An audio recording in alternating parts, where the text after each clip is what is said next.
Productions here, and I'm back with a slightly different video tutorial. Now, if you're like me, you'll find that as your model locomotives collection expands, you'll acquire more DCC or analog locomotives, thus resulting in you needing more than one type of controller.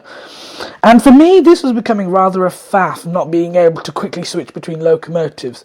One solution would be to convert any analog locomotives to digital, but of course this is quite an expensive process. Especially for locomotives such as these, which aren't DCC ready, the traditional Hornby 040s. So for me instead, the easiest solution was to convert my few digital locomotives to analog using these blanking plates. And in this video, I'll show you how.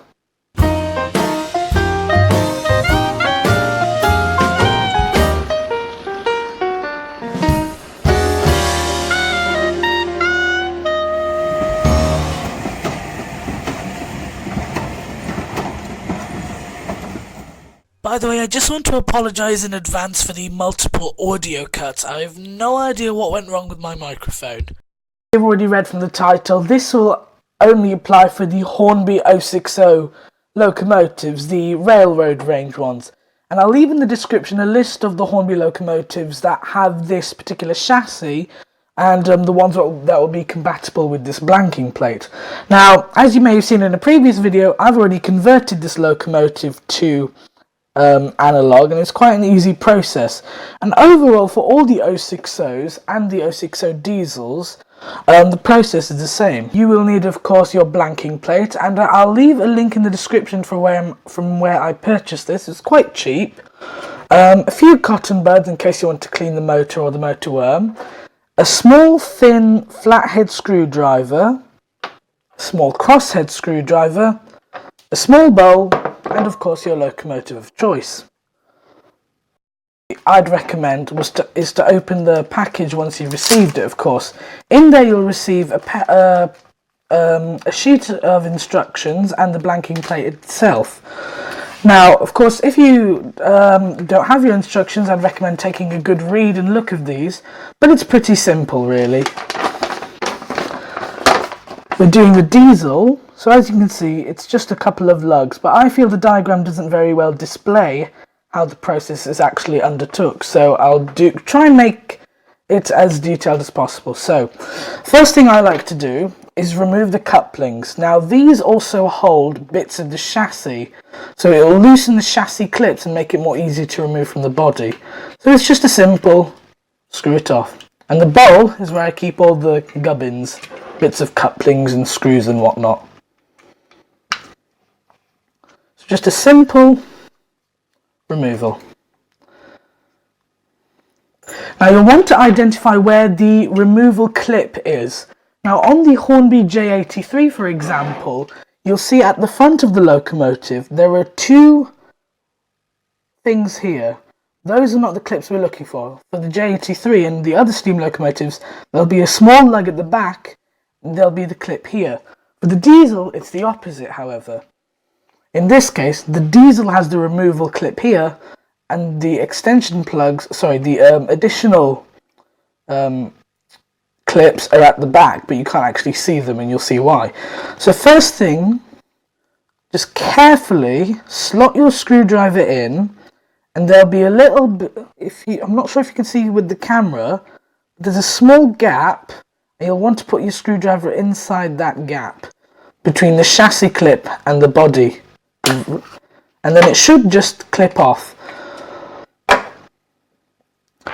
Now, don't be worried if this piece falls out.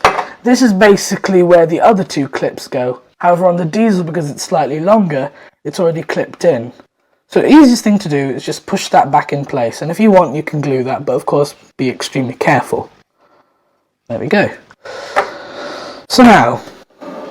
So of course you've got your chassis here, and what we'll need to do, we'll need to remove this, which is the DCC decoder plug. So I just get the flathead screwdriver and very careful just loosen that, and then you'll want to remove the DCC chip. You can either do this by hand or with tweezers. I'd recommend using your fingers because it's much softer. You just pull that off. Now, the instructions, as far as I remember, they'll say to remove the bracket that actually holds, there it is, it'll say to remove this bracket that actually holds the DCC chip in place. I feel it's actually better because it secures the blanking plate. So now, what you need to do is, first I'll lower down the tripod. You'll need to very carefully just pull that off. And what I like to do is keep the decoder inside the bag that was supplied with the blanking plate. If I can open it. So as per the instructions, the blanking plate should be fitted with the label side facing towards you. So meaning this little bit should go in this way. Now I've tested with my Hornby J83 whether or not that makes a difference, and because these two are the same motor, I can verify that it doesn't really make a difference. However, as far as I remember, it changed the direction, but just do it as the instructions say. So that will just, oops, it's quite slippery, and that will just simply plug into that, and then I'll very carefully, mostly using my fingers, just tap it in there and make sure that's secure. So yeah, take your time, be patient, and be slow as well because you don't want to damage any of the wires. So I'm just going to put the decoder. Now make sure if your locomotive has been set to a certain number that you remember what number that is, and that you keep the decoder safe. And I'd also recommend labeling the bag like I did for the J83. Just here. So I'll put that to the side, and now simple to put the body back on. Now you want to do for the diesel's case, I'm not sure if you can see very well, the back two clips first, otherwise it'll be quite awkward. So very carefully line them up, I'm not sure if you can see, and that should slot in. You'll wiggle that carefully and you can feel that it's slotted in. And then simply, I like to do is just use the screwdriver to help, give that a little push. You may need to adjust it a little bit, and that should slot back in. Perfect. Now of course remember to put the couplings back on, because of course these hold the chassis.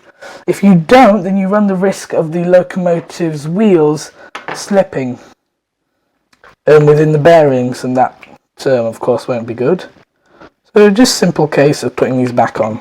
So as you can see, it's a very quick process. No soldering is required, and it's no soldering or desoldering required, and it's really simple. And I think, well, I know that it's much cheaper than trying to convert a Hornby 040 like one of these to DCC. There isn't, and especially with the Caledonian 040, you won't actually have enough. It's very difficult to fit the decoder. So for someone like me who has a single loop of track, analog is just a most simple method of control to use. Now of course DCC removed. So as you saw, I didn't use the cotton buds, but of course if you haven't cleaned your locomotive in a while, then you want to clean the wheels and the motor well. I'm just going to give this a wipe to remove any excess dust or grub. Usually of course I'd apply a little bit of hexyl isopropanol, my track and model locomotives cleaner, but for this, just giving it a quick wipe to remove any dust. Now of course you want to test this, which is what I'm going to do. So as you can see, she works, and works in forwards and reverse as well. So yes, I'm quite pleased with that. Now this loco hasn't ran in quite a long time, so I'm just going to let it run in, and once I've done that I'll do a quick running session.